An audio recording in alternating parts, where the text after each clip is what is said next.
Hello Leo, welcome dito sa aking channel, Kabalaran 888. Welcome.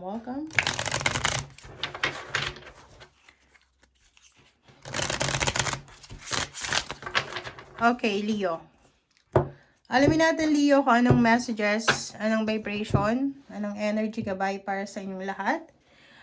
This is for the expected na pwedeng mangyari yon. Ano ba yung pwede nating i-expect ngayong 2026? So, hatiin natin yung first half and second half. Okay, January. This is for Leo. February. March. April. May. And June. Okay. So, this is for Leo. Pasensya na guys. Hindi ko makita. Okay. First half tayo, Leo, ng 2026. January. Ito yung January card mo. 10 of Wands. Pagpasok pa lang ng January, nakikita ko sa'yo, Leo, na sobra-sobra ka ng busy. If you're a business person, kung ikaw ay self-employed, freelancer, nakikita natin dito yung 10 of Wands. Yung 10 of Wands is masyado kang busy. Abalang-abala ka. Marami kang projects na kailangan simulan, tapusin this month of January. May iba naman sa inyo ditong may part-time, may full-time. Maybe you're looking for money, for help, lump sum of money, ganyan-ganito. So, napaka-busy mo. You're super busy ngayong January na to. Napaka-sipag mo, okay? Napaka-sipag mo. Ang dami mong obligations. Marami kang dapat na ayusin ngayong January. Okay, February. February is Page of Pentacles. So, this Page of Pentacles, sinasabi ng baraha sa'yo na pagdating ng February, yung ginagawa mo ng January, is either business or sa trabaho yan, posibleng nararamdaman mo na magdadala to sa'yo ng sobra-sobrang pera. Okay? So, ibig sabihin yan, Leo, ang ibig sabihin yan, kung ano man daw ang tinatrabaho mo, simula January, February, March, ramdam mo yan sa 3 buwan na yan na yan yung magdadala sa'yo ng sobra-sobrang pera. So, looking forward ka. 'Di ba? So, maganda to kasi sobrang motivated ka na gawin, trabahuhin kung ano yung gusto mong trabahuhin para kumita ng malaki by the end of the year. Okay? March, isang desisyon, Leo, ang gagawin mo ngayong March. This one is pwedeng may mga Leo na sawang-sawa ka na sa buhay mo, buhay mahirap, buhay na stagnant, and posibleng magde-decide ka this month of March na lumabas sa comfort zone mo, hanapin yung para sa'yo. Kasi, maybe, yan nga, yung energy ng fire horse ay posibleng ma-manifest mo siya pagdating ng March.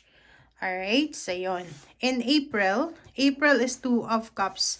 April, if you are single, pwedeng magkaroon ng pagkakataon na magkaroon ka ng kakilala na pwedeng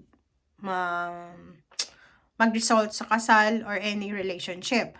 And if you are married, possible na pagdating ng April, meron kayong isi-celebrate ng iyong karelasyon, is either wedding anniversaries, or may plano kayong dalawa together. So, April, napakaganda to. This is the best season para sa mga Leo na ma-in love, magplano together with your love life, ganyan-ganito.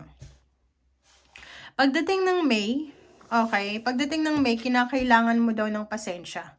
Kailangan mong magpasensya, kailangan mo dito, pwedeng kung babae ka, pwedeng, pag may menopausal ka na, so, kailangan mo talagang kontrolin ang emotions mo. Pero, pag menopausal ka na kasi, may mga hormonal imbalances na nangyayari, so, pwedeng, yun, kailangan mo pasensya kasi kahit konti lang, galit ka na or naiinis ka na.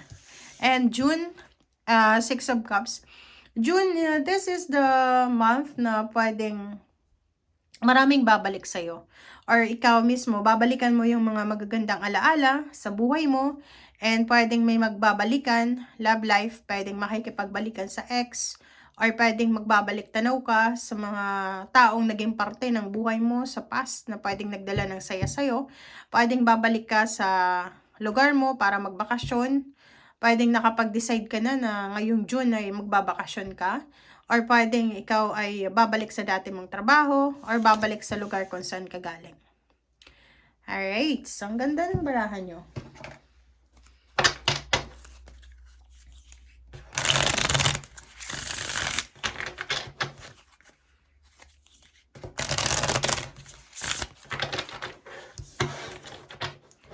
Okay.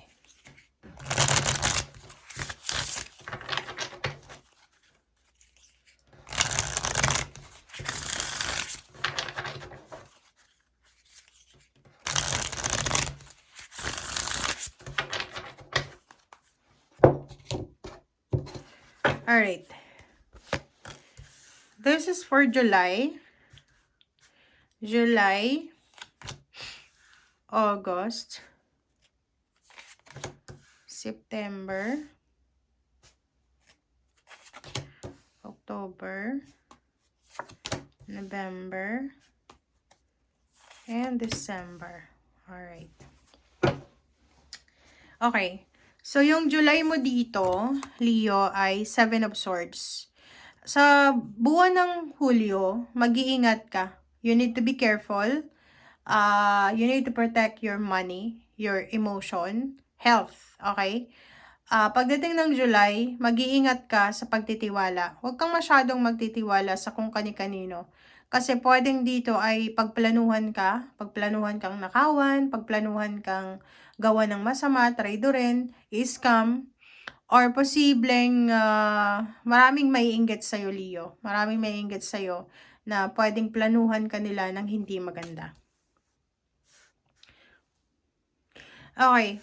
Pagdating ng August, there's 2 of Swords here. So, yun.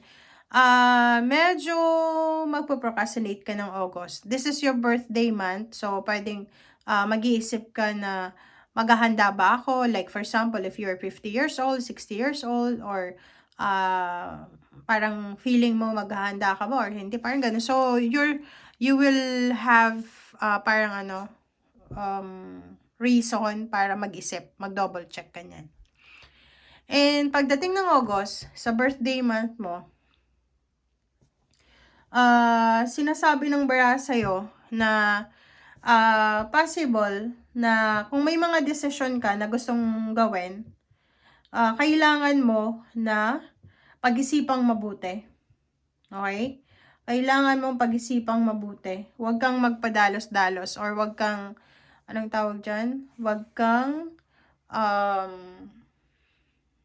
basta-basta lang gagawa ng desisyon. Okay, and pagdating naman ng September, ang ganda nito. Kasi pagdating ng September, possible na merong Leo dito na there's an opportunity na pwedeng makapunta ka ng ibang bansa. There's a free travel around the world. Pwedeng manalo ka sa isang pa-contest na libre yung plane ticket or ganyan-ganito. And there's parang fulfillment. May mararamdaman kang fulfillment sa buwan ng September. Maybe you're fulfilled about the victory and success of your family, of someone na malapit sa'yo.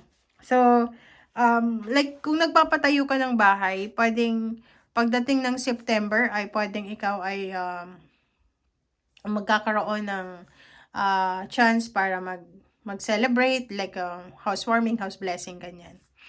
Kaso lang, pagdating ng October, posibleng ikaw ay mawawala ng pera. Pagdating ng October, pwedeng ikaw ay mayroong mga financial problems, financial stress, because of September. Kasi pwedeng pagdating ng September, naghanda ka. Pwedeng may mga, celebration na naganap, naubos yung funds mo, naubos yung ipon mo, and pagdating ng October, wala kang pera. Okay, 5 of Swords. November. Pagdating ng November, kailangan mong magdesisyon dito para i-give up yung bagay na gusto mo. Hindi ko alam kung ano, but sinasabi ng bara sa'yo dito na you need to give up kung ano man yan na mabigat. So, may mga obligations, duties, and responsibilities ka siguro. May mga unrealistic goals ka na kailangan mong i-give up this November. And pagdating ng December, 10 of Cups, ang ganda nito kasi, Leo, sobrang masaya ka. Maraming Leo dito, hindi lang isa, marami sa inyo makaka-relate na or resonate na pagdating ng December, sobra-sobra kang masaya. Kasi ito yung dreams mo eh.